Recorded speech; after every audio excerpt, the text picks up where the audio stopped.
Друзья, здравствуйте! Это первый выпуск нашего большого цикла про Вторую мировую войну. Мы несколько месяцев это готовили и продолжаем, на самом деле, готовить, потому что понятно, что мы записываем не все выпуски сразу. Выпуск о самой тяжелой, самой кровопролитной, самой ужасающей на сегодняшний день в войне в истории человечества. Война, которая по разным оценкам унесла от 55 до 75 миллионов жизней во всем мире. Действительно участвовали, конечно, не все государства участвовали в этой войне, но все театры военных действий принимали участие. И европейские театры, африканские, и тихоокеанские, азиатские, то есть везде в мире воевали. Мы при подготовке этого цикла использовали, понятно, архивные материалы, использовали книги, воспоминания, дневники и, самое главное, газеты того времени, потому что в газетных материалах того времени масса чего интересного находится. В этих выпусках мы расскажем о всех театрах военных действий, о Восточном, о Западном фронте, соответственно, о Тихоокеанском, Африканском фронте. Каждый год, месяц за месяцем. Итак, мы начинаем. Прежде чем мы начнем, я хочу сказать, что у нас очень сильно выросла аудитория, и достаточно большое количество зрителей смотрят канал, не подписавшись. Поэтому подписывайтесь, ставьте колокольчик, чтобы не пропустить выпуски. Их теперь стало гораздо больше.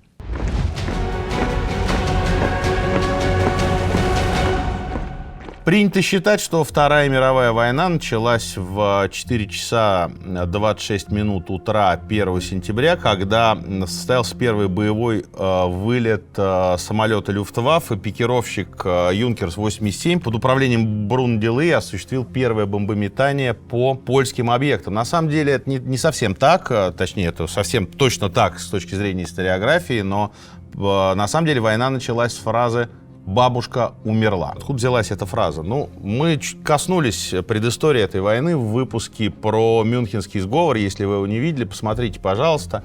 Давайте очень коротко по предпосылкам Второй мировой войны. Фактически она началась из-за тех же причин, из-за которых началась Первая мировая война. Германия в Первой мировой войне была вытеснена из колониальной гонки. Ей нужен был доступ на рынки капитала, на рынки сбыта, ей нужны были колонии. Поэтому она предложила западным странам поделиться. И началась Первая мировая война, которую Германия с треском проиграла. На Германию были возложены невероятные репарации, которые даже, по словам тех, кто возлагал эти репарации по Версальской системе, по Вашингтонской системе, даже по их словам отмечалось, что поколения немцев не смогут их выполнить, даже если будут работать вообще не покладая рук. Германия получила 2 демилитаризованные зоны, ограничения по количеству армии, по количеству флота и так далее и тому подобное. И дальше, после Первой мировой войны, случились 2 огромных распада имперских. Распалась Австро-Венгерская империя и, самое главное, распалась Российской империи. Получился ряд новых государств. Прибалтийские государства, Финляндия получила независимость, Польша получила независимость. Вследствие распада Австро-Венгрии Венгрия получила независимость. Начали создаваться государства на Балканах. То есть карта перекроилась. Но немцы, конечно, не успокоились. Для немцев Версаль был национальным унижением с точки зрения моральной, с точки зрения политической, с точки зрения экономической. И, безусловно, Германия жаждала реванша. И вот Гитлер, который пришел к власти, он очень четко, очень хорошо и точно почувствовал эти желания народных масс и стал строить новое государство, милитаризованное государство, которое поставило себе целью вернуть утраченные территории и стать гегемоном в Западной Европе. Вот, собственно говоря, это причины Второй мировой войны. Очевидно, что Гитлеру противодействовали французы и англичане, 2 основных союзника. Понятно, что есть Советский Союз. И вот здесь тоже история, которая совершенно неоднозначная. Ведь понятно, что есть такой главный вопрос. А что сразу не объединились Советский Союз, Англия, Франция, Америка и не задушили Гитлера прямо в зародыше? Вот после аншлюса австрийского или после того, как он Чехословакию взял, когда произошла эта аннексия, или даже после нападения на Польшу. Почему этого не произошло? Почему союзники не объединились и не задушили Гитлера? Потому что союзников никаких не было. И мы дальше это увидим, что Англия и Франция, они в общем считали сталинский Советский Союз таким же противником, как и гитлеровскую Германию. Они его боялись, они планировали против Советского Союза военные операции.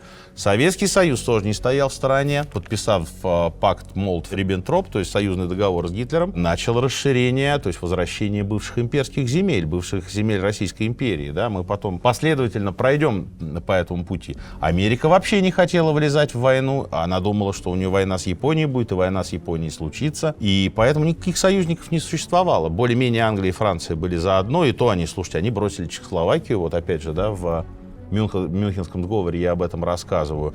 Но они гарантировали союзнический договор с Польшей. У Польши перед войной с Гитлером тоже была совершенно неоднозначная ситуация. Если мы вернемся, мы увидим, что Польша была союзником Гитлера. И когда дербанили Чехию, Польша Тешинскую область себе получила и вполне себя уверенно чувствовала. И с чего началась эта война? С того, что существовал так называемый польский коридор. Вот посмотрите, как это выглядит. Вот есть земли Пруссии и есть земли основной Германии. Между ними польский коридор и вольный или свободный город Данциг. То есть немецкая территория этим польским коридором разорвана. Много вопросов. Транзит грузов, как за него платить, надо ли за него платить, статус немецкого населения. В конце концов, немцы начинают обращаться к полякам и говорят: слушайте, дайте нам этот коридор, мы объединим, собственно говоря, соединим германские земли. А мы вам взамен, начинаются переговоры, которые идут, в общем, весь 1939 год. И немцы говорят: мы вам взамен, например, дадим земли советской Украины, потому что мы тоже предчувствуем, что будет война со Сталином, вы нас поддержите, у вас есть теория Великой Польши от моря до моря, от Балтики до Черного моря, как раз вот вы эти украинские земли получите, а нам дайте польский коридор. Поляки отклонили это предложение, то есть они были не против, соответственно, поучаствовать в войне с Советским Союзом, у них с Германией были тогда, в общем, отношения, которые были определены подписанным договором о ненападении, договором о сотрудничестве. Украинские земли они поиметь вообще ничего против не имели, но отдавать польский коридор тоже не хотели. И вот началось это давление. И Гитлер понимает, уже идут совещания в штабах всю первую половину 1939 года, что войны не избежать. К войне нужен только повод. Постоянно идут разговоры о том, что поляки нарушают границу, поляки устраивают провокации, поляки от этого отказываются. Они говорят: никаких провокаций мы не устраиваем, потому что, действительно, польская армия слабее. И, конечно, поляки никакой войны с Гитлером не хотят. Но нужен какой-то повод. И, собственно говоря, возникает план, который называется «Операция Гиммлер».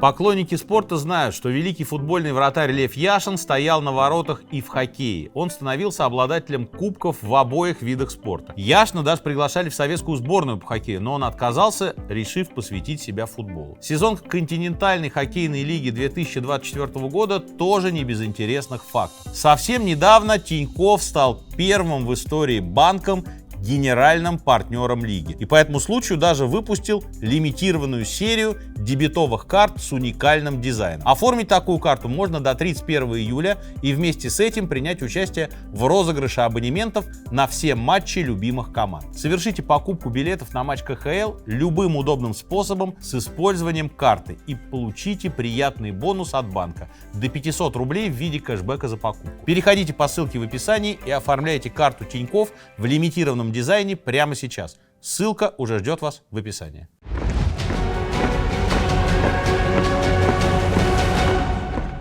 В рамках этого плана нужно было сделать какое-то количество провокаций со стороны поляков, чтобы эти провокации носили убедительный характер, чтобы можно было бы сфотографировать, желательно жертвы среди немецкого населения, и предъявить это западной общественности и сказать: вот же, поляки-то напали на нас. Что же мы можем делать-то? Надо обороняться. Никак Третий Рейх же не может вообще не оборонять свои земли. И вот возникает операция, которая получает кодовое название «Консервы». Шеф РСХА Гейдрих разрабатывает историю. Давайте сделаем такую вещь. Вот у нас есть приграничная радиостанция в немецком городе Глявец. Давайте поляки ее захватят. Для этого мы возьмем, переоденем офицеров СС в польскую форму, нападем, соответственно, на нашу же радиостанцию, постреляем там по стенам и передадим в эфир сообщение на польском языке о том, что мы, значит, Великая Польша, начинаем вторжение в Германию, потому что не можем больше терпеть там произвола нацистов и так далее и тому подобное. Для этого отбираются Volksdeutsch, то есть немцы, которые родились в Польше и владеют польским языком, чтобы они в эфире все это дело рассказали. Единственный нюанс — трупы. Ну, как бы своих людей не очень хочется крошить в капусту, поэтому почему консервы? Берутся заключенные из концлагеря, которые уже приговорены к смерти. Им вводится инъекция, их переодевают, значит, в польскую форму, часть переодевают в немецкую форму и, соответственно, вот устраивают такую постанову, что, значит, польский отряд зашел, началась перестрелка, и, соответственно, поляки захватили радиостанцию, вот польские трупы, вот немецкие трупы, вот фотографии. Ой, ах, бабушка, красивый ужас, какой кошмар, произвол. Откуда эта фраза «бабушка умерла»? Глава этой операции — это один из подчиненных Гейдриха, которого зовут Науйокс. Он ответственный за эту операцию. Он сидит в гостинице и ждет условного знака. Условный знак — ему позвонить должны в гостиничный номер и сказать: «Бабушка умерла». И вот, собственно говоря, 31 августа он сидит в гостинице, получает такой звонок: «Бабушка умерла». И он незамедлительно приступает к операции по захвату радиостанции в Гляевице. Раскладываются трупы, создается, значит, иллюзия борьбы, передается в прямой эфир сообщение о том, что поляки готовят наступление, и Гитлер начинает, как говорится, тревожить западную общественность и говорит, что вот как же, какой кошмар, нам, значит, надо переходить к обороне. Гитлер не говорит о войне, он говорит о том, что мы идем в польский поход, потому что мы должны обеспечить безопасность своих границ. В чем был план Гитлера? Быстро разбить Польшу. Германия считает, что ни Англия, ни Франция не вступятся за Польшу, так же, как они предали Чехословакию. И дальше сесть за стол переговоров и сказать: слушайте, ну так получилось, капитулировала уже польская армия, ну дайте договариваться, мирную конференцию сейчас соберем. Туда-сюда, значит, польский коридор мы себе забрали, там то, все, 5-10, все, мир, значит, дружба, жвачка. Ну понятно, что никакой дружбы, жвачки у Гитлера в голове не было. Он считал, что Польша — это большой плацдарм, который грозит Рейху. Это большие территории, это промышленность, это сельское хозяйство, это расширение жизненного пространства. Главный тезис гитлеровской Германии — это расширение жизненного пространства Третьего Рейха. То есть нам нужно расширяться, нам нужны пастбища, нам нужно сельское хозяйство, нам нужно правительство, потому что мы хотим стать главной державой в Европе. И, соответственно, захватив Польшу, уже можно думать о войне с Францией, которым на континенте, либо они не вступят с нами в войну, ну, вступят, значит, мы их разобьем, а дальше Англия, мы их запрем на острове. Советский Союз нам не грозит, потому что у нас с Советским Союзом подписан договор, тот самый пакт Молотов-Риббентроп, о котором мы сейчас там буквально несколько минут поговорим. После Первой мировой войны Германия оказалась в очень сложной ситуации, потому что нужно было перестраивать армию. Нужно было строить флот, он был ограничен, согласно Версальскому договору, определенным тоннажем кораблей. Нужно было где-то тренировать свои войска, тренировать свои танковые армии. В Германии этого делать было невозможно, потому что, в общем, наблюдали французы и англичане. И между Советским Союзом и Германией завязались эти отношения. Советский Союз получал с Германии технологии. Немецкие офицеры занимались на танковых и на авиационных полигонах в Советском Союзе. Ну и, соответственно, Советский Союз продавал в Германию ресурсы. Продавал хлеб, продавал нефть, все, что нужно было Германии. То есть это было вполне себе взаимовыгодное сотрудничество. За месяц до войны был заключен пакт Молотов-Риббентроп, о котором, конечно, вот есть несколько базовых, давайте все их пройдем, базовых точек зрения. Ну, первая точка зрения — это то, что, значит, Сталин с Гитлером разделили Европу, и вот они, значит, таким образом, в голове у Сталина было то же самое, что он потом бы захватил и Польшу, и Чехословакию, и прочие страны. Ну, на самом деле, опять же, это моя версия событий, что у Сталина в голове было, мы с вами не знаем, и никто не знает. Очевидно, что Сталин хотел получения обратно земель, которые были в составе Российской империи, да, и очевидно, что армия, которая называется Красная армия в этот момент, строится, армия получает новое вооружение, и очевидно, что, конечно, у Сталина это в голове было, с одной стороны. С другой стороны, безусловно, Сталин понимал, что война с Гитлером рано или поздно случится, и это дипломатическое соглашение есть шаг, чтобы эту войну оттянуть как можно дольше. И, в общем, он ее и оттянул на 2 года. За это время советская армия успела какие-то там еще реформы провести, провести мобилизацию, провести развертывание войск. Ну, как мы там в 1941 году увидим, произвели они его не до конца. И с третьей стороны, до подписания пакта Молотов-Риббентроп были же переговоры. в марте, в апреле 1939 года с французами и англичанами. И Сталин им предлагал, что давайте мы с вами сделаем военно-экономические союзы, которые будут гарантировать союзнические отношения, экономические отношения. И все эти переговоры зашли в тупик. И фактически, конечно, и Англия, и Франция, почему я сказал о том, что они, в общем, считали Сталина таким же врагом, они, в общем, в какой-то момент подтолкнули Сталина к тому, чтобы он договорился с Гитлером. Потому что, как он понимал, что в Европе, на Европу надвигается война, мы в этой войне должны занять очень выгодное положение. Мы Советский Союз. То есть пусть Германия, Франция и Англия себя измотает войной, а мы решим свои внешнеполитические задачи. Может, в войну даже вступать ни в какую не будем. И я полагаю, что вот такой плюс-минус, вот такое вот количество идей базовых было в голове у Сталина в тот момент. Но, повторюсь, мы искали, Советский Союз искал договоренности и с Англией, и с Францией, и переговоры эти зашли в тупик. А вот переговоры с Гитлером развернулись просто молниеносно, в течение 2 месяцев все было подписано, потому что Гитлер дал Риббентропу инструкции моментально пойти на все, что просит Сталин, подписаться, потому что нам это очень выгодно. Мы себя обезопасим от войны на 2 фронта, на самом деле на 3 фронта. Польская кампания, не дай бог, что кампания с Советским Союзом, и не дай бог, что кампания с Англией и Францией. Нам это не нужно, нам нужно спокойно разбить Польшу. Ну и вот, собственно говоря, Гитлер с развязанными руками вступал в эту войну. И дальше, вот, бабушка умерла, радиостанцию захватили, немецкие войска начали движение в Польшу. И, как я уже сказал, в 4:26 утра первые бомбардировки состоялись, в 4:45 минут, в 4 часа утра 45 минут в вольном городе Данциг раздались выстрелы. Туда за неделю до этого зашел с дружественным визитом устаревший броненосец немецкий Шлезвиг-Гольштейн, и он, в общем, открыл моментально огонь по польским укреплениям. И в этот же день произошла первая воздушная дуэль. Франк Нойберт, пилот Люфтваффе, сбил первый польский истребитель. Все, война началась, войну было уже не остановить.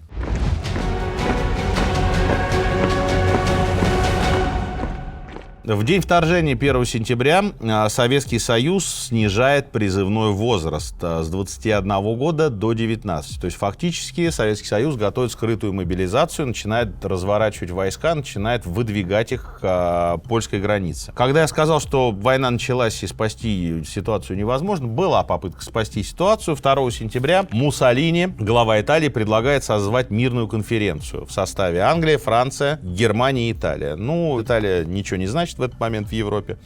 И французы с англичанами говорят: да, пожалуйста, давайте соберем мирную конференцию. Сначала немцы выводят все войска из Чехословакии и из Польши, останавливают наступление. Тогда мы будем договариваться. Ну, естественно, Гитлер от этого отказывается. И 3 сентября Англия и Франция объявили войну Германии. Вслед за Англией и Францией Германия объявляют войну английские доминионы. Это Австралия, Новая Зеландия, Индия и ЮАР. Все объявляют войну, Канада тоже чуть позже объявит войну Германии. Интересная ситуация с Испанией. Вот испанцы к личности Франциско Франко относятся крайне отрицательно. Человек, который устроил гражданскую войну, человек, который погрузил Испанию в кровь, лишил независимости Каталонию, лишил независимости басков, подавил все внутреннее самоуправление. Но за что ему испанцы благодарны? Это за то, что Франциско Франко каким-то удивительным образом, мы потом увидим каким, ухитрился не втянуть Испанию во Вторую мировую войну. Испания — первая страна, которая заявляет о своем нейтралитете. Говорит: мы ничего не будем участвовать, мы не на чьей стороне, все, наши порты открыты, банковская система наша открыта, мы ни в чем не участвуем, мы, значит, делаем business as usual. Дела сразу с первых минут матча, что называется, разворачиваются катастрофически, и уже 5 сентября Польша эвакуирует из Варшавы в Люблин правительство и золотой запас. В этот момент 2 армии, 4-я армия Клюги и 3-я армия Кюхлера, уже окружили одну польскую армию, и, собственно говоря, поляки начинают сдаваться в плен. К 6 сентября немцы берут Краков. Здесь мы давайте уедем на другую сторону мира. Если бы я этот блог писал как китаец, да, то я бы, соответственно, совершенно с другого начал. Я начал бы с того, что, да, конечно, в Европе там какие-то боевые действия начинаются, Гитлер атакует Польшу, но у нас в Китае уже некоторое время идет ужасающая кровопролитная война с японцами. Японцы развязали полномасштабную войну в Китае, и, собственно говоря, японцы находятся в состоянии конфликта, и в этот конфликт пытаются утихомирить американцы, англичане, французы, но японцы настаивают на том, чтобы было создано марионеточное правительство, которое гарантировало бы экономические интересы Японии, и там идет действительно кровавая мясорубка. Кроме того, японцы периодически вторгаются в Монголию, и уже есть конфликты с советской армией. И в частности, 5 сентября 2 батальона японцев прорываются в очередной раз в попытке занять высоту у Халкингола и теряют там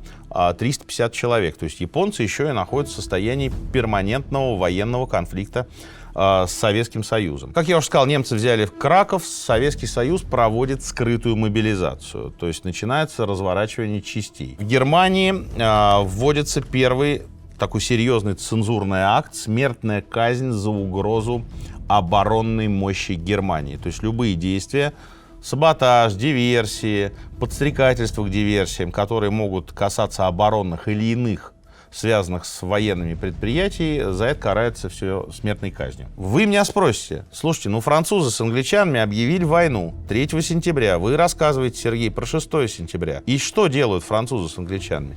Французы и англичане, в основном французы, делают то, что впоследствии назовут странной войной.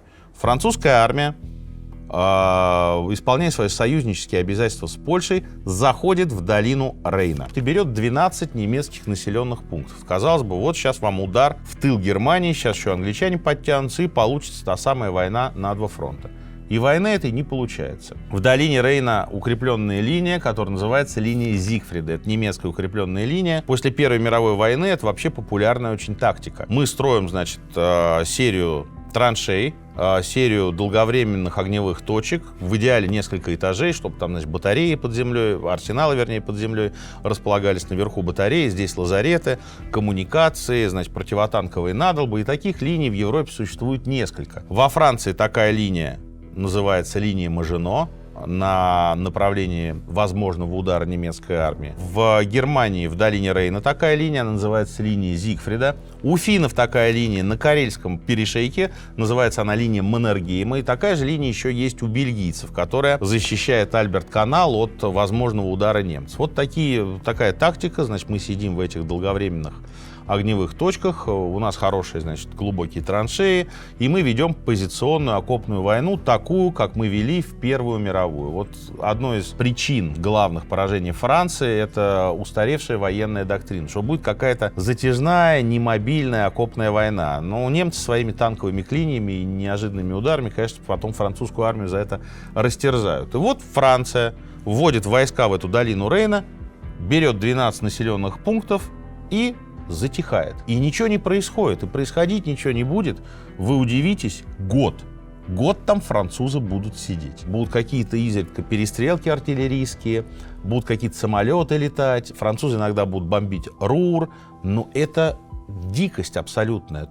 И во Франции в этот момент начинается культ агрессивной обороны. То есть мы сидим на немецкой территории и гарантируем, что немцы на нас не нападут. Вот такая странная война. И будет она продолжаться год. 9 сентября польская армия Познань под командованием Тадеуша Кутрипца начинает генеральное сражение с 8-й армией немцев под командованием генерала от инфантерии Иоганна Бласковица. Сражение это проигрывает, дальше начинается катастрофа. Немцы выходят в предместье Варшавы, и 12 сентября окруженная под Радомом польская армия сдается. В плен попадает 60 тысяч поляков. И что делают в этот момент французы, которые движутся еще в Рейнскую зону? Получив эти новости из Польши, французский генеральный штаб дает приказ остановиться ввиду, цитирую, быстрого развития событий в Польше. Вот такое парадоксальное решение. И, собственно говоря, немцы еще даже Варшаву не берут, они понимают, что сходу ее не взять, и заменяют танковые дивизии, которые прорвались к Варшаве, на пехотные. Берут Варшаву в осаду, а 14-я армия немецкая выходит к городу Львов. Тут тоже еще один важный момент. До начала войны немцы заигрывают с украинскими националистами. Сушко вербуют агентуру для того, чтобы понять, что у украинцев с поляками серьезные национальные противоречия. И немцы пытаются с помощью этой агентуры делать диверсии и каким-то образом качать польский тыл. Потому что с Советским Союзом еще ничего не понятно. Это все еще до пакта Молотов-Риббентроп. Как только с Советским Союзом Гитлер подписался, про Сушко и западных националистов тут же забыли, потому что понятно, что они будут уже не нужны.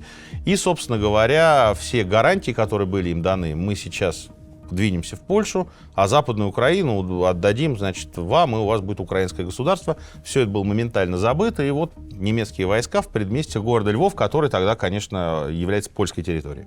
14 сентября танки Гудериана прорываются к Бресту, и поляки начинают оборонять Брестскую крепость, будут оборонять ее героически несколько дней, но Брестская крепость впоследствии падет. И немцы к 14 сентября полностью заканчивают окружение Варшавы. То есть фактически с 1 по 14 дней немецкой армии потребовалось для того, чтобы наголову разгромить поляков. В этот момент происходит в Москве встреча. В ней принимает участие нарком иностранных дел Молотов и немецкий посол Шуленбург. И Молотов говорит, что, дорогие друзья, согласно пакту нашему с вами, мы хотим защитить интересы рабочего крестьянского класса Белоруссии и Западной Украины. А Западную Украину вообще воссоединить с восточными братьями. Поэтому, собственно, наши войска готовы заходить в Польшу. Вы нам, пожалуйста, сообщите, когда пойдет Варшава. И Шуленбург говорит, что нам потребуется несколько дней.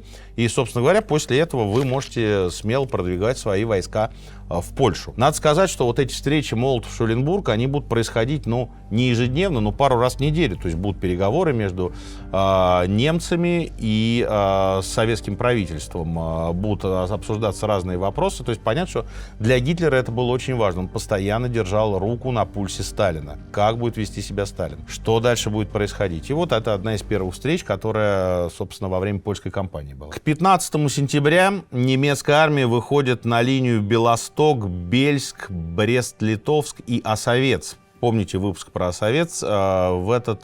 В этой войне штурма крепости героической защиты не будет, это уже польская территория. Вот немецкие войска продвинулись на эту линию фронта, блокировали город Львов, выдвинули 12-часовой ультиматум в Варшаве. То есть в течение 12 часов Варшава должна разоружиться, мирное население покинуть этот город, либо там сдаться в плен. Мы вам даем 12 часов, после этого начнем штурм города. Поляки этот ультиматум отвергают. 16 числа группа армий Север и группа армий Юг Германии соединяются и окружают сразу две польских армии. То есть это фактически последний такой живой боевой ресурс Польши. Польское правительство обращается к Румынии и просит транзита. То есть, условно говоря, мы сейчас бежим на территорию Румынии и оттуда поедем во Францию. Румыны соглашаются принять поляков и, пожалуйста, что бегите, что тут говорить. Немцы начинают штурм Варшавы. Поляки просят эвакуировать из Варшавы мирных жителей. Немцы отклоняют. Они говорят, мы вам дали 12 часов. Вы не согласились, теперь, значит, извините. И в 6 утра 17 сентября Советский Союз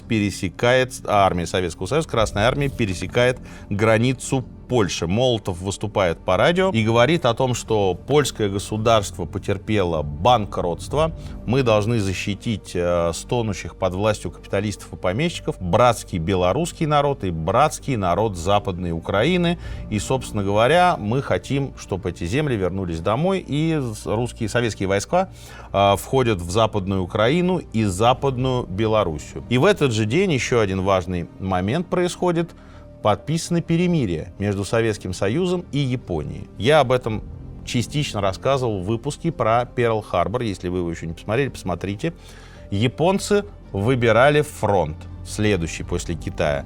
Либо начать войну с Россией, либо начать войну с Америкой. И вот это перемирие с Советским Союзом, первое перемирие, это вот дипломатическая игра, потому что Япония не готова напасть на Советский Союз, у Японии слишком мало танков, и они не понимают, как на таких огромных пространствах русской территории вести войну. Вот они подписывают перемирие. 18 сентября советская армия заходит в город Вильна. Теперь он называется Вильнюс и является столицей Литвы. До этого он был польским городом, и, собственно говоря, вот советская армия туда зашла. Происходит встреча немецких и советских войск в районе города Брест-Литовск. 19 сентября происходит очередная катастрофа. Под Бзурой капитулирует польская армия. В плен попадает 170 тысяч человек. Немцы тем временем в море топят первый английский военный корабль Courageous. Что делают англичане? Бомбят ли они в этот момент Берлин? Может быть, хотя бы бомбят они Гамбург или Киль? Или, может быть, они остров Зюльт бомбят около Дании, где немецкие батареи? Вы знаете, нет, англичане занимаются серьезным делом. Они в этот момент над Германией раскидывают миллионы листовок. Надо сказать, что английская пропаганда была очень сильная во время Первой мировой войны. Я вам об этом в выпуске про Первую мировую войну рассказывал. И вот они опять начинают идеологическую войну и начинают разбрасывать листовки. То же самое они делали во время Первой мировой войны. Пока армии сидят в окопах, мы будем подрывать моральный дух тыла. И вот в этот раз они тоже начинают делать то же самое. Ни к чему, понятно, это не приведет. В немецком обществе огромное воодушевление. Мы побеждаем в Польше, народ един и так далее и тому подобное. Поэтому листовки, конечно, никакого эффекта не производят. В самой Германии ситуация экономическая тяжелая. Немцы впервые вводят карточки на хлеб, мясо и масло. Интересно, не тема этого выпуска и вообще не тема, наверное, исторического блока. Интересно, как карточки будут отражать пищевое потребление в разных странах. Вот немцы введут карточки на хлеб, мясо и масло первые. Англичане первые карточки введут на бекон, ветчину, масло и мясо. Вот бекона и ветчины у немцев в наборе нет. Французы по-прежнему стоят тихо на позициях, они окопались в Рейнской зоне и ничего не предпринимают. Ворошилов встречается в Москве с немецким военным атташе и разрабатывается план, согласно договоренностям дипломатическим, когда немецкая армия покинет территории Западной Украины и Западной Белоруссии и когда туда зайдут советские войска. 21 сентября в Варшаве гражданское восстание. Полицейские, которые остались в городе, военные, которые остались в городе, и мирные жители поднимают восстание, которое впоследствии, конечно, будет очень быстро задушено. Советский Союз и Германия обсуждают демаркационную линию и фактически обсуждают новую границу. Теперь у двух государств, у Советского Союза и Германии, вследствие того, что Польша исчезла, теперь у этих двух государств будет общая граница. Что интересного пишет западная пресса? Я не буду цитировать советские газеты, потому что всегда их можно обвинить в пропаганде. И действительно, они занимались пропагандой, как и немецкие газеты занимались своей пропагандой, английские газеты своей пропагандой, а французские газеты своей. Поэтому я цитирую Daily Walker, американскую газету, которая сообщает о том, что Красная Армия, которая входит в Западную Украину и в Западную Белоруссию, везде воодушевленно встречается местным населением. И фотографии, соответственно, этих встреч. Это пишут американцы. 22 сентября происходит совместный парад немецкой армии и Красной армии в городе Брест, когда, значит, колонны идут перед строем своих начальников, показывают о том, что вот мы две страны, мы договорились, у нас теперь будет общая граница, вот наши военные силы общим парадом прошли и, значит, засвидетельствовали фактически конец Польши. 23 сентября Верховное командование Германии объявляет о том, что окончен польский поход.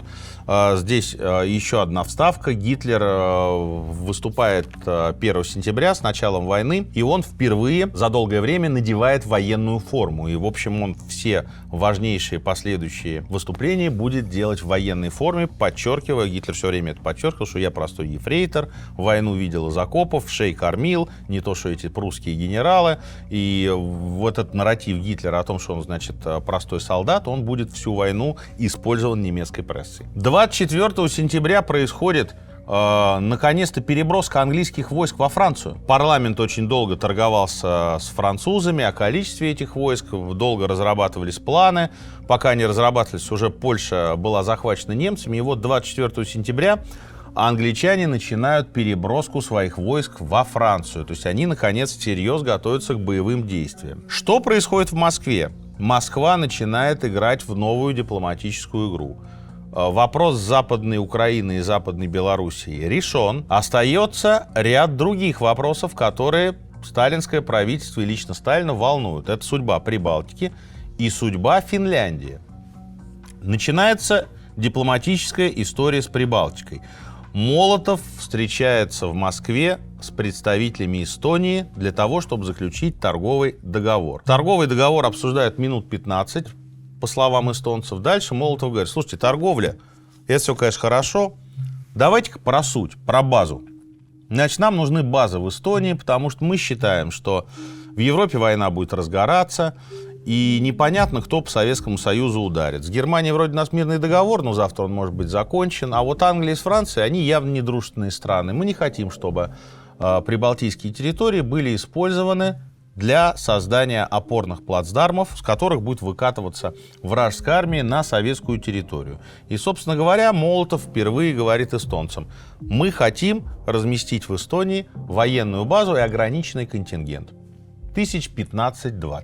25 сентября немцы начинают бомбардировку Варшавы. Бомбардировку варварскую и бомбардировку, которая военного смысла не имеет, а имеет смысл устрашения, что вот вы тут восстания какие-то поднимаете, какие-то акции гражданского неповиновения, ну мы вас сейчас просто закатаем бомбами и решим вопрос в 15 минут. И в тот же день Гитлер подписывает интересный документ о том, несмотря на то, что есть союзнический договор с Советским Союзом, и Прибалтика отнесена к зоне интересов Советского Союза, Гитлер готовит документ, фактически приказ о подготовке военного вторжения и захвата Литвы. В Германии продолжают вводить карточки на наиболее популярные виды продуктов, и вот 25 сентября болгарская пресса пишет о том, что необычайно воодушевлены украинцы и особенно белорусы тем, что, значит, туда зашли советская армия, и теперь эти земли будут частью Советского Союза. Эстонцы в Москве достаточно быстро подписывают документы с Молотовым и соглашаются на то, что, значит, будет теперь торговый договор между Эстонией и Советским Союзом, и в Эстонии будет размещена военная база Советского Союза и ограниченный военный контингент в 25 тысяч человек. К 26 сентября немецкие войска идут на штурм Варшавы, а в Москву прилетает Риббентроп и предлагает Сталину и Молотову обсуждать новый договор, который теперь уже не договор о демаркационной линии, а договор об общей границе. Здесь мы на секунду во Францию отъедем. Главный враг Германия. Мы готовимся к войне с Германией. Наши войска в Рейнской зоне. Что происходит внутри Франции? Во Франции полностью запрещена деятельность коммунистической партии. То есть это еще раз просто показывает, как французы, англичане, кстати, в меньшей степени, как французы в тот момент относились к коммунистической угрозе. И действительно, слушайте, здесь надо сказать важные такие вещи, что левая идея, коммунистическая идея была дико популярна в послевоенной Европе, в смысле после Первой мировой войны в Европе. И интернационал созданный, и все эти женские движения, которые были абсолютно левыми. То есть, безусловно, левая идея, идея равенства, братства, социальной справедливости, она была дико популярна в капиталистической Европе. И неспроста боялись ее и французы, и англичане, и немцы. Потому что идея эта захватывала умы, в первую очередь, интеллигенции, в первую очередь, элит, которые, в общем, дальше несли ее в массы. И вот с этой точки зрения французы, в общем, действовали абсолютно в рамках западных правительств. Вот они запретили деятельность Компартии Франции. К 28 сентября Варшава пала. Немецкие части зашли в Варшаву. Все. О Польше, всерьез о польской государственности никто говорить больше не будет до 1945 года. Сталину в этот же день приносят документы о ратификации договора с Эстонией. Сталин подписывает эти документы и говорит эстонцам: ну и правильно подписали, очень дальновидно, а то с вами могло бы быть так, как с Польшей.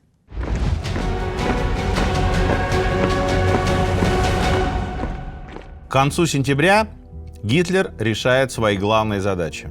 Он избежал войны на два фронта, и вот уже с 29 по все начало октября это будет продолжаться. Свободные от войны в Польше немецкие части перебрасываются на Запад. Причем United Press, американская, будет писать, они впервые скажут, назовут это странной войной. Они говорят: приехали наши журналисты, и там что-то непонятное происходит. Вот сидят французы в траншеях, к ним, значит, журналисты приезжают, какие-то там женщины у них еще есть, выходные, вино пьют. А вот там, на той стороне, поезда прям с немецкой армией идут, и никто их не бомбит, никто у них не стреляет, ничего вообще не происходит. Это что такое? Странная война. Вот United Press впервые назовет эту войну странной. Германия и Советский Союз продолжают работу над договором о новой границе, договор о дружбе и границе, так он и будет называться. И во Францию приезжает правительство Сикорского, польское правительство Сикорского, и формирует правительство в изгнании. Таких будет два центра, потом будет один центр, Лондон. Все оккупированные Германией страны, они все сформируют правительство в изгнании. И вот поляки приедут во Францию, после падения Франции все они переедут в Лондон. И туда же переедет норвежское правительство, часть правительства Чехословакии, и, в общем, там будет такой центр правительств в изгнании. Французы после запрета Компартии идут дальше и конфискуют все имущество Коммунистической партии Франции. Попадают под огонь критики своих коллег, своих союзников из Англии, потому что англичане говорят, что это вообще вещь, которая противоречит свободе волеизъявления, свободе политического выбора, но французы никого не слушают, и вот эта война с коммунистами продолжается. На другой стороне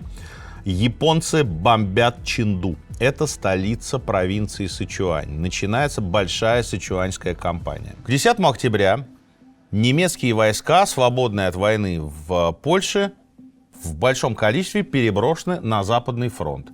Французы, посмотрев на это дело, почесав затылок, отводят свои войска за линию Мажино. И, значит, теперь сидят в своих дзотах, курят, слушают грампластинки и хохочут над немцами, что линию Мажино взять тогда было практически невозможно. Это была самая суперсовременная линия обороны, и французы чувствовали себя в полной безопасности. Поляки формируют, вот Варшаву берут, в Варшаве начинаются репрессивные действия зондеркоманд, в Варшаву заходят войска вермахта, и вот в Варшаве формируется движение, который называется «Служба Победы Польши». Это будет подпольная организация, которая будет заниматься партизанской войной с немцами всю Вторую мировую войну. «Нью-Йорк Таймс» выходит с заметкой о торговом договоре между Советским Союзом и Эстонией, и, в общем, довольно жестко это комментирует, что маленькой Эстонии был навязан торговый, а фактически военный договор. Эстонцы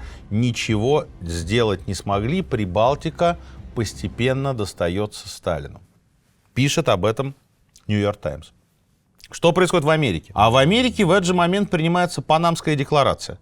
Что это такое? Панамская декларация, вот один из ее главных пунктов, это пункт о зоне безопасности, которая 300-1000 километров от Америки. Это зона безопасности, которая будет патрулироваться в основном американскими военными судами. Ну и вообще, если Латинская Америка хочет присоединиться, пожалуйста.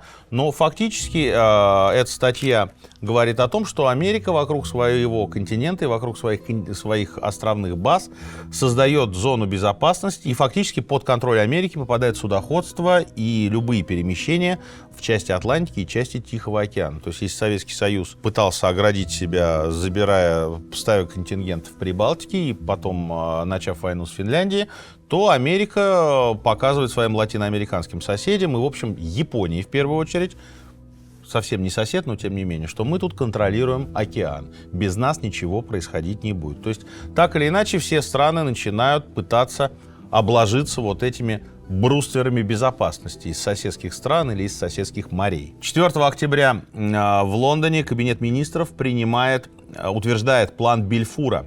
Это план о создании в Палестине еврейского государства. Тоже не тема этой передачи, но что будет интересно, это такая непоследовательная политика Англии в отношении еврейского вопроса, потому что вроде бы вот мы создаем еврейское государство в Палестине, а потом англичане будут мешать румынам перевозить евреев, это окажется один из самых безопасных маршрутов, перевозить евреев на своих кораблях в Палестину. Там уже нет возможности никого принимать, и фактически вот этим решением они отрубят одну из самых главных безопасных артерий эвакуации еврейского населения, против которого немцы начнут войну на уничтожение. Но это будет позже, пока вот план Бальфура. 5 октября Гитлер принимает военный парад в Варшаве. Он выступает и говорит о том, что все, Рейх в безопасности, мы подавили вот эту вот польскую, значит, военную гадину, которая пыталась на нас напасть, ну и, как говорит, все приличествующие слова. Понятно, что Польша будет присоединена к Германии, и там будет сделано генерал-губернаторство. В Москве Молотов встречается со следующими прибалтийскими государствами, со следующим государством, с Литвой, и предлагает Литве такой же договор, как с Эстонией. Мы подписываем с вами торговый договор и заодно размещаем военную базу и ограниченный контингент, тоже 25 тысяч человек. И аналогичное предложение Советский Союз делает Финляндии, но особо не надеясь на то, что финны его примут. Здесь тоже интересный момент. Я, честно говоря, не сильно был погружен в финский вопрос, но следует сказать, что после революции в России, после распада Российской империи, Финляндия получает независимость. В 18 году происходит первая война в Карелии, где финны воюют с частями рабоче-крестьянской Красной Армии, и, в общем, Маннергейм дает тогда клятву меча и говорит о том, что всех вот этих вот хулиганов, воров и убийц ленинских мы из Финляндии выгоним. И дальше в таких ультранационалистических кругах Финляндии формируется идея Великой Финляндии, которая включает в себя Карелию, часть, значит, Ингерманландии, и вот, ну, сейчас это понятно, что выглядит как забавный факт, а тогда вполне себе это были такие важные теории. Великой Финляндии, Великой Польши от моря до моря, то есть национальные правительства, они вполне себе рассматривали дальнейшую свою экспансию. И поэтому, зная о том, что в Финляндии крайне антисоветские настроения были, несмотря на то, что после войны, Второй мировой, Финляндия будет вообще в очень хороших отношениях с Советским Союзом, вот до войны было все совершенно наоборот, и финское правительство, финский истеблишмент, они были крайне антисоветски настроены. 6 октября Гитлер через секретные каналы, через секретные дипломатические каналы посылает сообщение в Лондон и Париж о возможности мирных переговоров. Ну что, ребят, мы же польский вопрос уже решили. На повестке дня он не стоит. Может, мы как-то будем переговариваться?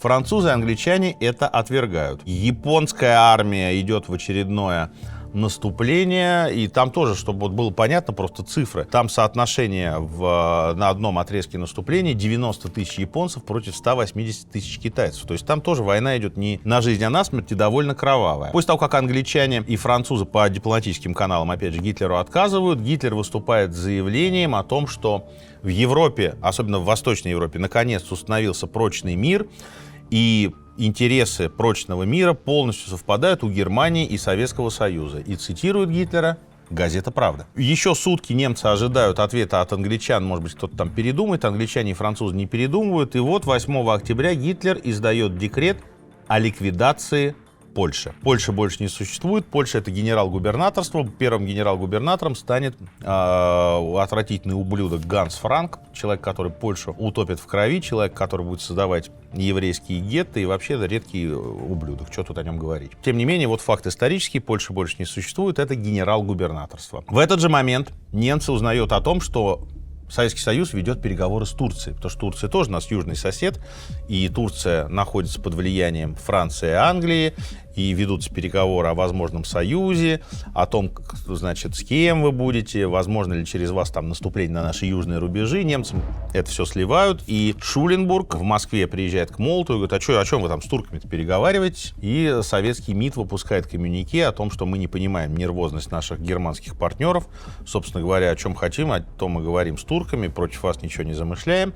Но, тем не менее, в Берлин идет депеша, что Советский Союз начинает подговариваться с турками. Сейчас он, значит, в Эстонию заведет войска. То же самое он сделает с Латвией и Литвой и с Турцией. И вот, значит, Гитлеру доложено о том, что Советский Союз ведет такие переговоры, злоумышляет. 9 октября Гитлер делает следующий шаг. Он подписывает директиву Гельб, план, который предусматривает нападение на территорию Франции и разгром французской, а точнее союзнической франко-английской армии. Начинается разработка наступления на Западном фронте. И 10 октября еще одна ужасающая дата — начало создания в городе Люблин еврейского гетто, куда начинают свозиться евреи со всей территории Польши. Впоследствии туда будут возиться евреи и из Померании, и из Силезии, и из Австрии. Тем временем в Москве продолжаются переговоры между советской делегацией и делегацией Литвы. Советское правительство хочет разместить базу в Литве и предлагает Литве следующее. Вот город Вильнюс, который сейчас город Вильна, мы готовы его отдать Литве. Литва с этим согласна, и договор начинает подписываться. То есть до этого времени, как мы сейчас знаем, в Вильнюсе столица Литвы, до этого она была, столицей Литвы был город Каунас.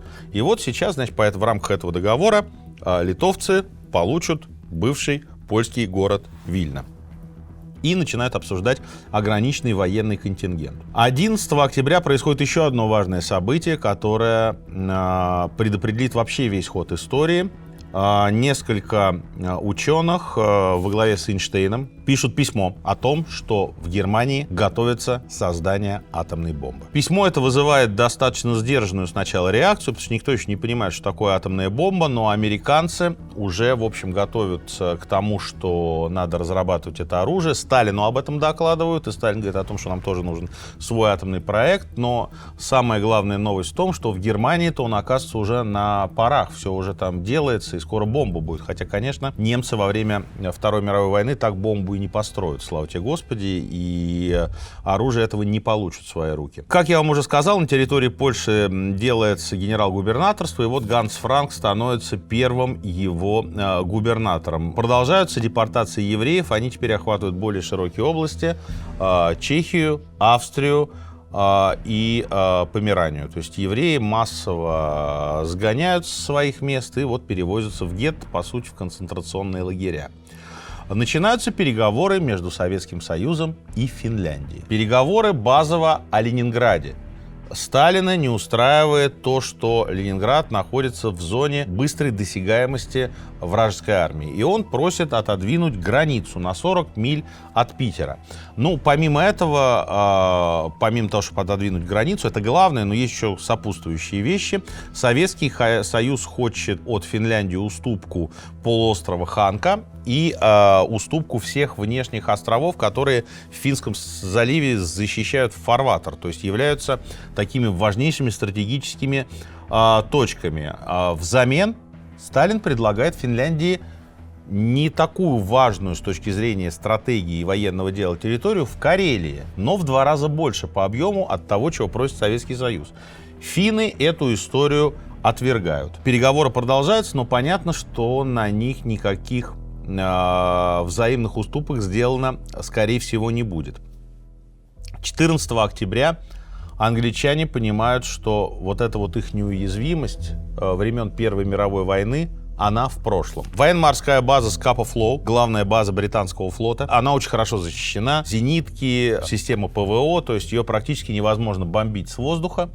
Светомаскировка. И вот туда забирается прямо в гавань немецкая подводная лодка Ю-47 и топит линкор Royal Oak. Погибает 800 человек. Причем сделано это было совершенно нагло. Подводная лодка прям проплыла в гавани всплыла на перископную глубину, произвела торпедометание, ушла на дно и вышла из бухты. А Royal Oak подумал, что немецкие самолеты разбомбили. И началась беспорядочная стрельба в воздух, прожектора, канонады, и лодка спокойно себе ушла. Англичане даже не могли подумать о том, что вообще могла произойти такая трагедия. В английской прессе сказали, что немецкие самолеты совершили налет на Scapa Flow, и вот Таймс пишет о том, что повредили очень старый и никому не нужный дредноут времен Первой мировой войны, тогда как потеряли, собственно говоря, один из ведущих кораблей британского флота. В середине октября посольство Советского Союза в Прибалтике получают секретную депешу Молотова. Говорится в ней о следующем. Дорогие товарищи, значит, в Литве, Латвии и Эстонии существуют коммунистические организации, существуют левые движения, которые, значит, там производят демонстрации, говорят о том, что там мы за Советский Союз, мы, может быть, даже хотели бы стать частями Советского Союза. Вот со всеми этими движениями заигрывание прекратить. Все, что может быть истрактовано как вмешательство Советского Союза в внутреннюю политику Латвии, Литвы и Эстонии, обо всем этом забыть, никакие встречи, никакие приемы, значит, народных делегаций рабочих Латвии, все это забыть, всех их, значит, выгнать, если они будут с вами выходить на контакт, сдавать их в руки местной полиции, потому что мы не хотим вмешиваться и не хотим никаким образом мешать суверенитету прибалтийских государств. Мы там хотим разместить военные базы и об этом забыть. Это тоже вопрос дискуссии, что Сталин изначально нацелился на то, чтобы захватить Прибалтику. Опять же, мы не знаем, чего в голове у Сталина. По факту Прибалтика была аннексирована. Но вот на первом этапе, во всяком случае, Молотов рассылал несколько раз, причем, да, и он будет делать это, продолжать и в 1940 году, он будет настоятельно рекомендовать посольствам. Не рекомендовать, а запрещать вообще любые контакты вот с этими дружными организациями, чтобы никто не мог подумать, что мы там пытаемся каким-то образом влиять на их внутреннюю политику. В Германии первый конфликт между СС и Вермахтом. Вермахт, после польской кампании, генералы вермахта пишут Гитлеру письмо о том, что вообще надо судить многих офицеров СС. Они здесь занимаются пытками, насилием и мародерством. Мы кадровое прусское офицерство, а это какие-то ублюдки, головорезы. И вот пишет письма Гитлеру. Гитлер берет СС под свою защиту, и он издает указ о том, что с 17 октября офицеры СС, вообще любые сотрудники СС, не подсудны военно-полевым судам. За все их преступления их будет судить их собственный суд. Это вызывает ужасающий конфликт. Вермахт говорит, что мы кадровая армия. Вот эти мародеры, они нас разлагают. Они вообще недостойны совершенно духа прусского офицерства. Но Гитлер никого слушать не хочет. Он встает на защиту СС, потому что в СС он видит свою личную гвардию. И, конечно, он будет ее защищать. Потом уже, после войны, это станет понятно. Но вот в тот момент это было ясно только немцам. Проясняются планы в отношении Польши.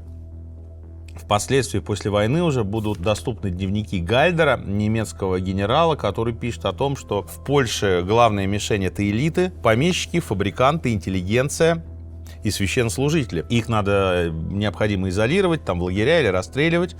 В Польше должна быть создана территория генерал-губернаторства с очень низким уровнем жизни для того, чтобы оттуда завозить рабскую рабочую силу в Германии и производить там все, что нужно для Германии. Сельское хозяйство, продукцию сельского хозяйства, какую-то продукцию заводскую и так далее. В общем, фактически мы должны создать там такую рабскую территорию. Ну, потом это уже на Нюрнберге, естественно, будет озвучено. Но вот в тот момент, 18 числа, Гальдер пишет об этом в своих дневниках. Я дам прямую цитату. Значит, Гальдер пишет вот что. «Обсуждаемые вопросы на совещании сегодня у фюрера по польской проблеме. Мы не намерены восстанавливать Польшу. Меры предосторожности против предложения не закончено. Плацдарм для будущих действий немецких войск. Польша должна иметь собственные органы самоуправления. Ею не следует управлять по немецким стандартам. Нельзя допустить, чтобы правящим классом смогла стать польская интеллигенция. Необходимо поддерживать низкий жизненный уровень, дешевые рабы. Все нежелательные элементы необходимо выбросить с германских территорий». Ну, понятно, что человек конспектировал тезис, который, значит, фюрер там озвучивал на совещании. Ну, нам эта история важна по двум причинам. Во-первых, показать вообще, что было в головах у немцев по отношению к оккупированным территориям. А во-вторых, дата 18 октября 1939 года. В этот момент у Гитлера было совещание. Почему это важно? Существует исторический миф о том, что 18 октября Гитлер и Сталин встречались тайно во Львове. Приехали два бронепоезда. Оттуда вышел из одного Гитлер, из другого Сталин. Была тайная встреча. Весь город Львов был отцеплен, значит, войсками Советского Союза и Германии. Какой Германии, если немецкие войска уже оттуда ушли? Откуда эту историю взяли? Гувер, шеф ФБР, писал докладную записку помощнику президента Рузвельта, что по нашей информации произошла тайная встреча Гитлера и Сталина. Зачем им встречаться тайно, если они в Москве через Молотова подписывали документы, и было известно, что есть прямой канал, непонятно. Ну, понятно, что это исторический миф, но тем не менее, вот еще одно доказательство, что, во-первых, у Сталина был очень упорядоченный дневник, и известно, что в этот момент он там встречался с Молотовым, со Ждановым, и Гитлер 18 числа вот проводил совещание по Польше, то есть ни в каком Львове быть их не могло. —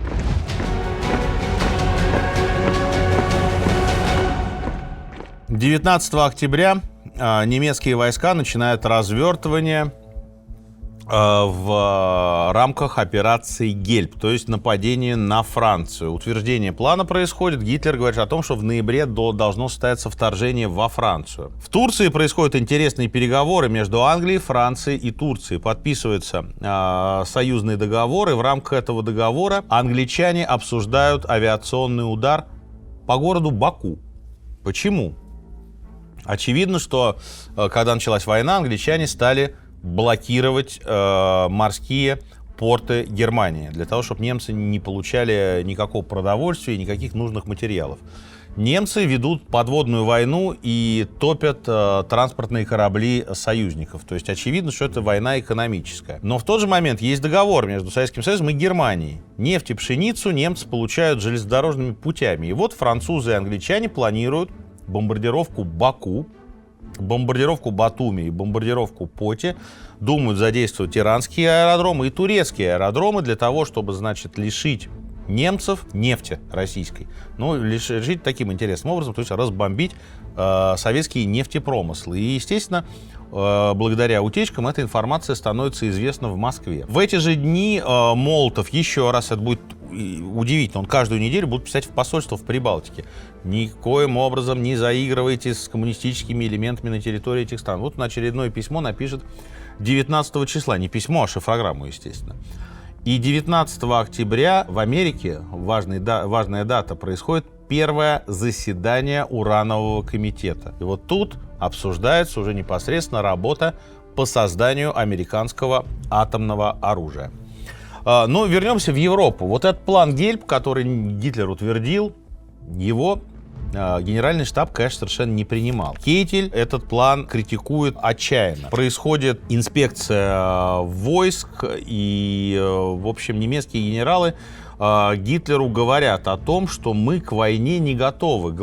Начальник генерального штаба Гальдер лично приезжает на инспекцию войск, и он понимает, что в рамках этого плана одни соединения не будут успевать за другими. Логистика порвется, снабжения не будет, колонны будут разрезаны на марше. И все Гитлеру говорят: мы к войне совершенно не готовы. И Гитлер говорит, что это ваши бредни. Вы мне про Польшу говорили все то же самое. В итоге, значит, за 2 недели Польшу мы победили. Поэтому в начале ноября мы будем атаковать Францию. И благодаря погодным условиям, которые не позволяли летать авиации, постоянно выполнение плана Гельб откладывалось. В итоге он только в мае следующего 40-го года будет. Но, тем не менее, там борьба идет ожесточенная.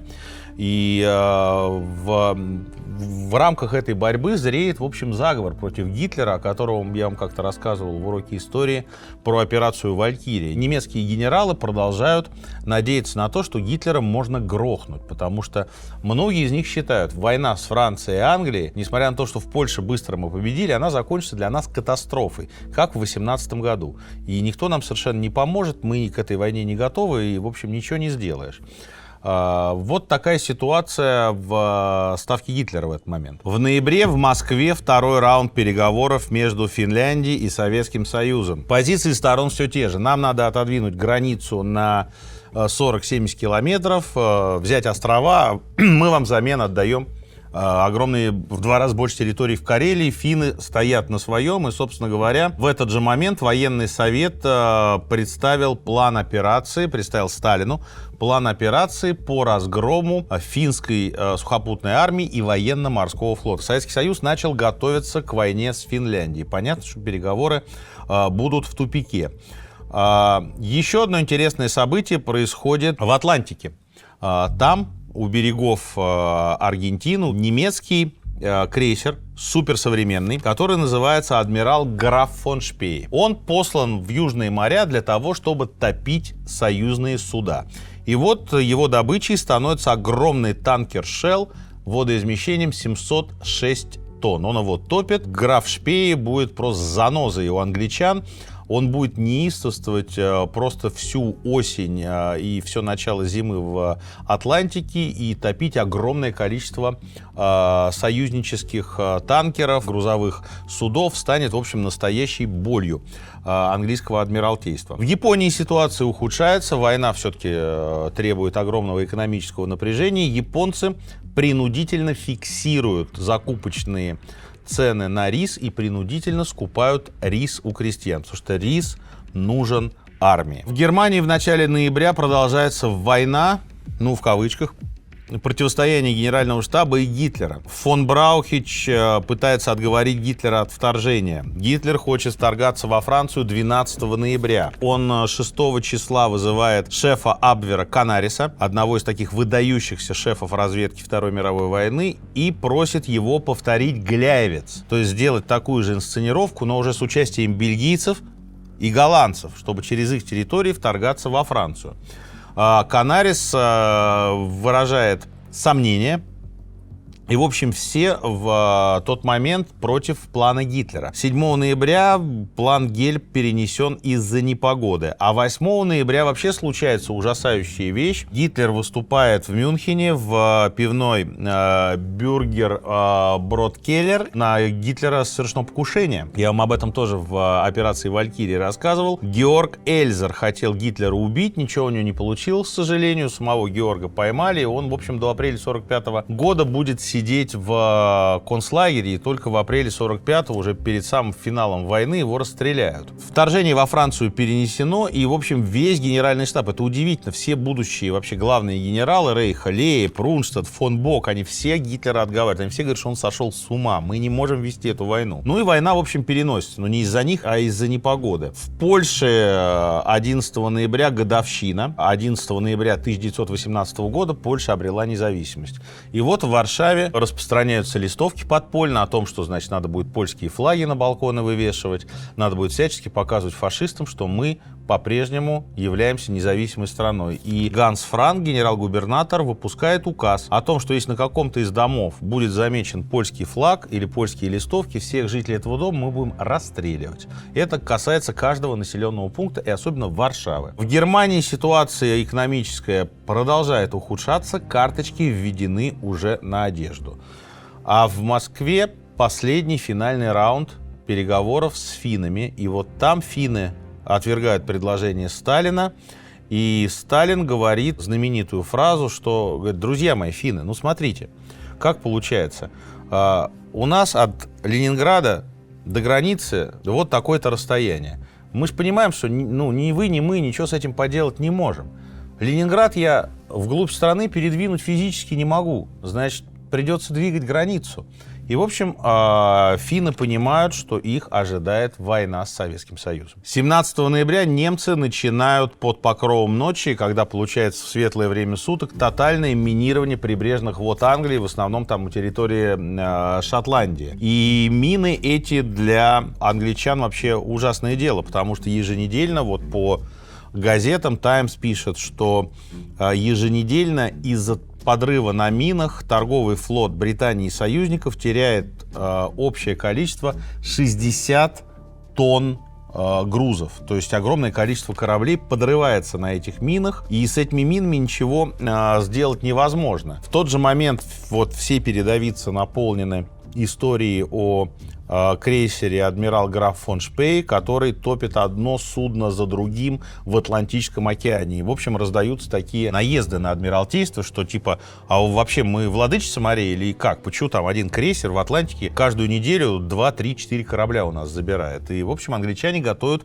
операцию. Еще один интересный момент происходит. Генерал Бласковец из Польши пишет письмо о зверствах СС и говорит, что они занимаются мародерством, насилием, без суда и следствия убивают мирное население, и в это надо вмешаться. Гитлер ему на полях этого письма пишет, что вермахт — это не армия спасения. Занимайтесь своими делами. То есть даже вермахт, то есть как бы вот они стоят рядом с эсэсовцами, и, как казалось бы, это, в общем, части одной военной машины, но вот вермахт пишет такие письма. 21 ноября Молотов в газете комментирует советско-финские переговоры и дословно называет финское правительство шутами Гороховыми, комментируя то, что они не пошли ни на какие условия, предложенные советской стороной. Тем временем адмирал граф фон Шпей продолжает беспредел в Атлантике, и судов он потопил уже на 27 тонн за 2 недели. Вся пресса об этом пишет каждую неделю. И пишут о немецких минах. О том, что вот эти вот немецкие магнитные мины, никакого сладу с ними нет, они наносят огромный ущерб. И надо сказать, что англичанам везет, потому что в какой-то момент они находят у побережья 2 мины. Им удается их извлечь из воды, разобрать, и дальше они поймут, как эти мины магнитные работают, и дальше все английские суда будут получать так называемый электроконтур вокруг судна. Судно будет создавать такое электрическое поле, которое не будет притягивать эти магнитные мины. И, в общем, флот свой обезопасит. Франция и Германия 25 ноября тотально блокируют все немецкие военные и торговые порты. То есть Германия с моря ничего получить не может. Но для Германии это не является проблемой, потому что Германия, повторюсь, все получает нужное из Советского Союза и частично из Швеции, где они забирают железную руду, которая, собственно, необходима для производства. 26 ноября происходит два важных события. Ирландия, которая является частью Соединенного Королевства, там действует Ирландская республиканская армия, которая ставит своей целью независимость Ирландии. И вот немцы выходят с ними на контакт, посылают туда своих агентов, и более того, они планируют большую операцию на подводных лодках, десантировать в такие боеспособные соединения диверсантов и начать диверсионную войну уже непосредственно в порте Дублина, в Белфасте, и взрывать там английские корабли. Вот такая операция планируется, осуществить ее у немцев не получится. 26 ноября происходит инцидент в Майнило. Приграничный город, финская артиллерия обстреливает Советский Союз, по словам Советского Союза. Финны, естественно, говорят, что у нас даже артиллерии там близко нет, она вся на линии Маннергейма. Но, тем не менее, Советский Союз говорит, что это вопиющее нарушение вообще границы, провокация. МИД посылает ноту протеста. Финны предлагают создать совместную комиссию для расследования этого инцидента. И Советский Союз от этого отказывается. 29 ноября Советский Союз разрывает дипломатические отношения с Финляндией. И 30 ноября начинается ввод советских войск на территорию Финляндии. И ноябрь заканчивается еще двумя интересными моментами, которые потом уже в новейшей истории в других выпусках будут озвучены. Первое событие — это мусульмане Боснии требуют автономии в Боснии и Герцеговине, требуют создания своего автономного государства. Никто им этого сделать не даст, но это станет, вот посмотрите, когда зажглась спичка, а вспыхнет она в 90-х, в выпуске про Югославскую войну я вам об этом рассказывал. Колония английская Бахрейн требует конституции, то есть фактически независимости. Вот такие вот два события на разных концах мира. На войну с Финляндией Советский Союз бросает 425 тысяч солдат и офицеров, 2200 танков, 2400 самолетов. В общем, троекратное превосходство над финской армией, но финны умеют хорошо в зимнюю войну, у них сильная линия Маннергейма. И финны, дальше я вам об этом расскажу, очень удачно будут применять партизанскую тактику. Война начинается успешно для Советского Союза, взяли Петсома, и тут же формируется новое правительство финское во главе с коммунистом товарищем Кусининым, который объявляет Тереокское правительство по названию деревни, где это правительство было сформировано, и Советский Союз, значит, объявляет через газеты о том, что финское правительство из Хельсинки бежало, никакого финского правительства мы больше не знаем. Вот это есть Тереокское правительство во главе с товарищем Кусининым, коммунистом. Мы с ним уже обсуждаем мирный договор, мы с ним, значит, будем вести дальше дипломатические контакты, а никакое другое правительство мы больше не знаем. В Европе на финскую войну реакция очень резкая. США объявляет моральное эмбарго на поставки в Советский Союз некоторых видов техники. Британия и Франция заявляют о помощи Финляндии. Швеция формирует добровольческий гарнизон. Датчане формируют тоже, там, по-моему, 600 человек добровольческий гарнизон, который будет отправлен в Финляндию. Советский Союз исключают из Лиги наций, но это такой прообраз Организации Объединенных Наций. Надо сказать, что в этой Лиге наций к тому моменту уже нет ни США, ни Германии, то есть это тоже такая организация, которая ничего не решает. И интересное событие происходит на фоне всего этого в Соединенных Штатах Америки. Рузвельт требует от Конгресса увеличить военный бюджет до 1 миллиарда 300 миллионов долларов. Это совершенно беспрецедентный бюджет, и Конгресс, собственно говоря, не понимает, зачем такие... То есть понимает, конечно, что все готовятся к войне, но вроде как американцы в войне участвовать не хотят, и в Конгрессе начинаются прения. Военная помощь Финляндии выражается не только в людях. Шведы отправляют 11 тысяч человек, норвежцы 1000, датчане, как я вам уже сказал, 600. Англия и Франция посылают самолеты и вооружение. ЮАР даже посылает свои самолеты, а США дает кредит в 10 миллионов долларов. В общем, единым фронтом Европа говорит о том, что мы будем финнов поддерживать. А на другом конце света Китай впервые идет в крупное контрнаступление в Ухане. Город нам известный как столица коронавируса в 21 веке. Тогда, ну как сейчас, это довольно большая провинция, и вот там китайские войска начинают контратаковать японцев.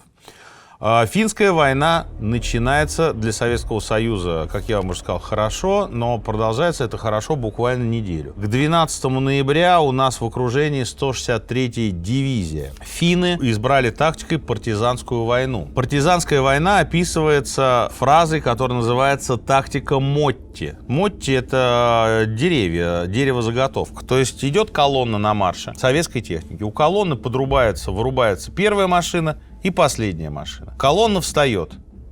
Дорога должна быть достаточно узкая, желательно лесная, чтобы никуда разъехаться было невозможно. И дальше начинают работать снайперы. Причем финны могли, разбивая по частям эти колонны, сидеть и окружать их неделями, потому что мороз, люди замерзали. Выбежать нельзя, работают снайперы, так называемые кукушки, снайперы, которые на деревьях сидят. Это многие считают военным мифом, многие считают это не мифом, но то, что финские снайперы, может, они на деревьях, конечно, не сидели, но то, что они работали совершенно четко и слаженно, это, как говорится, факт медицинский. В общем, финны не стараются даже поджигать никакую технику, они стараются загнать часть колонны в окружение, чтобы люди умерли от холода, а техника осталась невредимой, ее можно забрать и воевать потом этой техникой. И, в общем, эта тактика Мотти довольно действенная.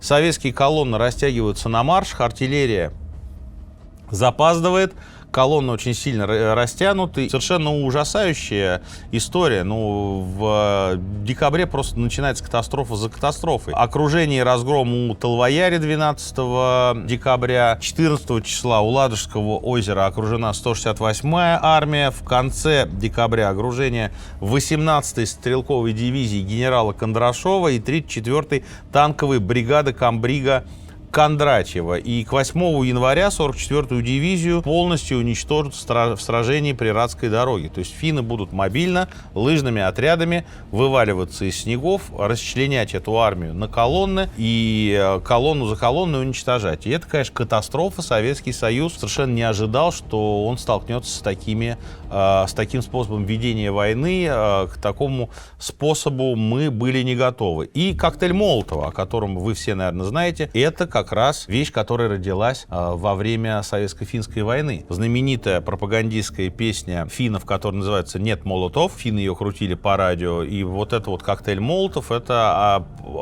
подарок Молотову. С чего это взялось?